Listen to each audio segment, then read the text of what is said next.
वो जो नौका में विराजमान युवती हो तुम्हारी पुत्री है? हाँ महाराज, मैं तुम्हारी पुत्री का वरण करता हूं और उसको मांगने आया हूं तुमसे। महाराज, ओहो, मुझे चिंता थी कि इतनी सुंदर पुत्री का वरण कौन किसके साथ करूंगा। मेरे पास तो धन नहीं, संपत्ति नहीं। भगवान ने मेरी बात सुनी। उन्होंने कहा, यहां मैं पूजा स्वीकार करने नहीं आया, याचना करने आया हूं। क्या शुल्क रखा है आपने अपनी पुत्री के लिए? जो भी चाहोगे मैं तुम्हें दूंगा, पर मेरे पिताश्री के लिए तुम्हारी ये कन्या चाहिए। आप सभी को राधे राधे। महाभारत की कथा में आपका स्वागत है। और पिछले भाग में महाराज जी ने बताया था कथा के अंदर किस तरीके से राजा शांतनु और सत्यवती माता मिलते हैं और दोनों में बातचीत होती है। अब आगे सुनते हैं महाराज जी की मधुर वाणी से। चलिए बोलो राधे राधे जी, शुरू करते हैं। भगवान व्यासदेव की मां सुनते ही मुग्ध हो गए, जैसे गंगा जी पर। तो गंगा जी के वियोग से जो हृदय की दशा हुई थी, वो देवव्रत गंगा दत्त से मिलने पर पुत्र के थोड़ी शांत हो गई थी। फिर वही नवीन, बहुत सावधानी की जरूरत होती है। उपासक कभी ऐसा न समझ ले कि अब हमारा कोई नहीं बिगाड़ सकता। हाँ, प्रभु की कृपा से मन प्रभु में लग गया, कुछ अच्छा नहीं लगता है, पर सावधान, कभी भी कोई वृत्ति, वही दशा आ गई जो गंगा जी के वियोग में थी। सीधे उतरे नाव से, तुम्हारा घर कहां है? बताया।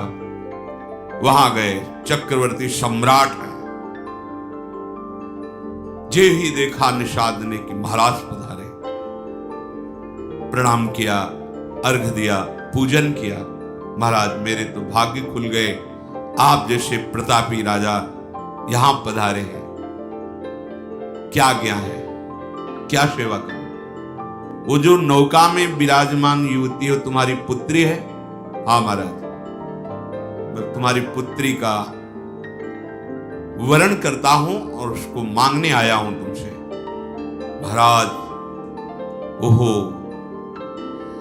मुझे चिंता थी कि इतनी सुंदर पुत्री का वरण कौन किसके साथ करूंगा। मेरे पास तो धन नहीं, संपत्ति नहीं।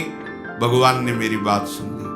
आप जैसा तेजस्वी, आप जैसा महान सम्राट स्वयं मांगने आया, ये तो मेरी पुत्री का भाग्य और मेरा भी भाग्य है।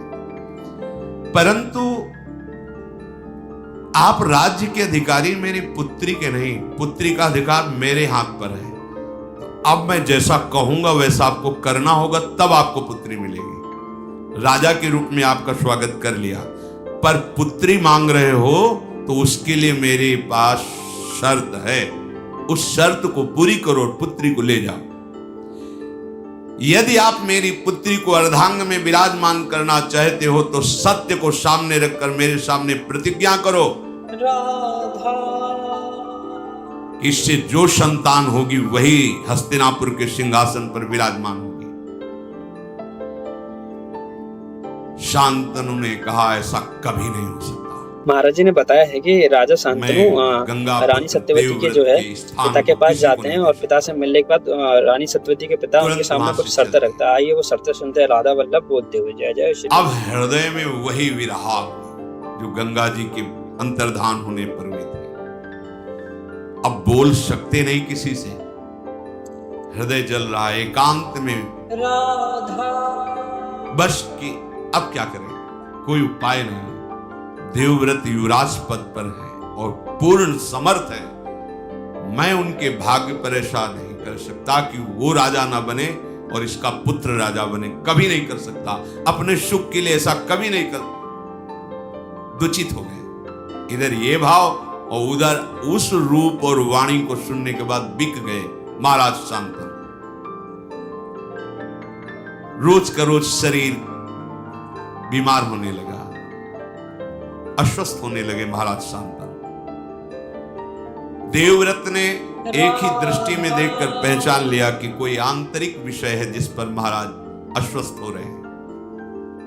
जाकर के प्रणाम किया और कहा, पिताश्री आपका कुशल मंगल। भूमंडल का क्या कोई ऐसा भी नरेश है जो आपकी आज्ञा का पालन नहीं कर रहा? आप आदेश कीजिए, अभी मैं उसको परास्त करके आपके चरणों में। या कोई आपकी ऐसी आंतरिक दुख वृत्ति है जो आप किसी को बता नहीं सकते। अब आपका मौन रहना ठीक नहीं। आपके स्वास्थ्य के लिए आप चक्रवर्ती सम्राट पद पर हैं, आपको बोलना ही होगा, आपको हमसे बात करनी होगी। आपकी कांति मलिन हो रही है, आपका शरीर पीला हो रहा है, आप खिन्न हैं। साधारण बात तो है नहीं, ये कोई रोग नहीं है। मैं जानता हूं कि मैं प्रतिकार कर सकता हूं आपके इस चिंतन का, पर आपको उत्तर देना होगा। शांतन ने कहा, बेटा इसमें संदेह नहीं कि मुझे कोई रोग नहीं है, मैं भारी चिंता में डूब गया हूं। कैसे तुम्हें बताऊं, तुम पुत्र हो, कैसे क्या है महाराज जी बताए, राजा शांतनु ने सत्यवती के पिता की शर्तों को सुनकर मतलब मना कर दिया शादी करने से, फिर जो है वो परेशान रहने लगे। तो आइए आगे सुनते हैं महाराज जी ने क्या बोला है। राधा नाम की बात। राधे मुझे राधे। पूर्ण पता है कि तुम पुरुषार्थ में समर्थ हो, मुझे पूर्ण विश्वास है हस्तिनापुर के सिंहासन की योग्य भी तुम ही हो। पर मैंने एक नवयुवती देखी तो मैंने विचार भी किया कि अगर एक पुत्र पे कोई संकट आ जाए तो पूरा का पूरा सिंहासन खाली।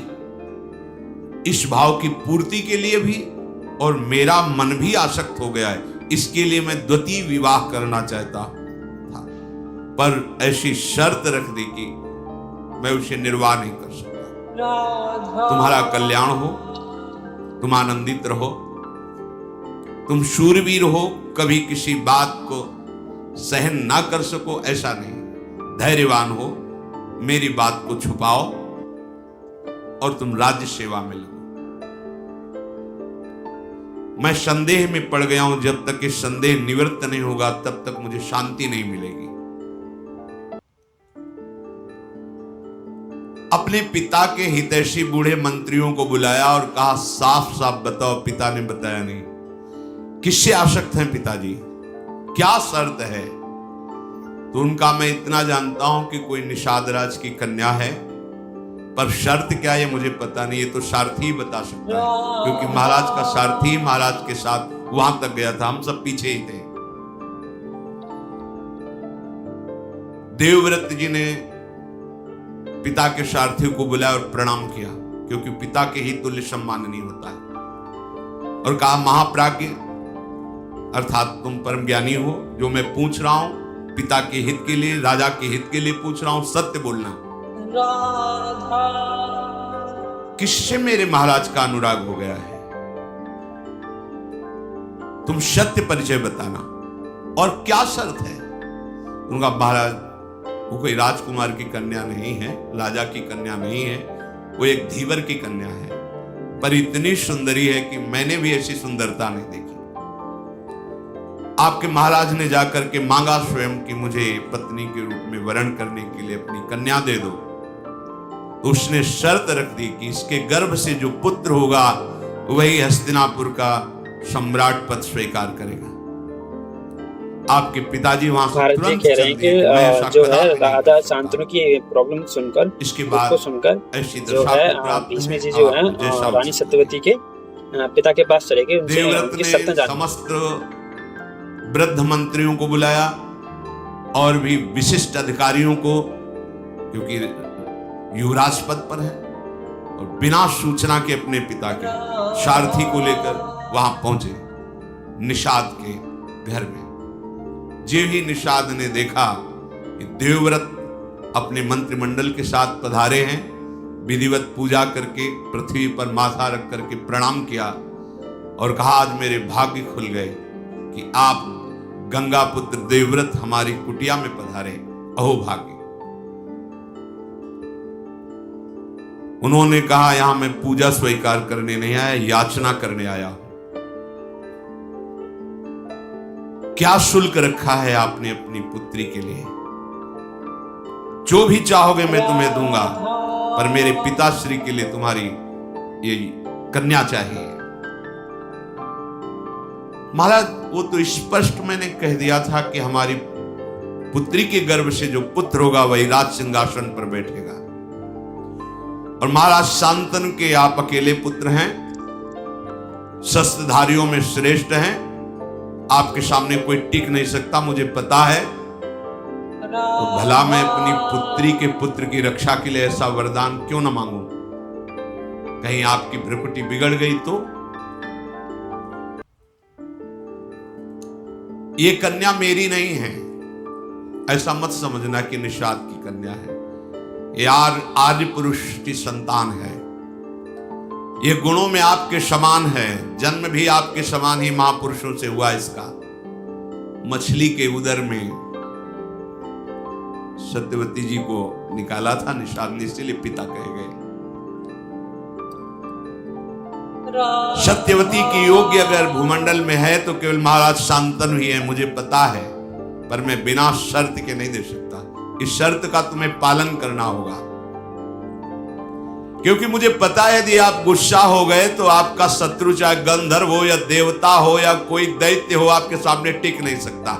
इस सत्यवती का बालक अगर कोशिश भी करेगा तो राज सिंहासन के समीप भी नहीं पहुंच सकेगा, क्योंकि आप जैसा महारथी है।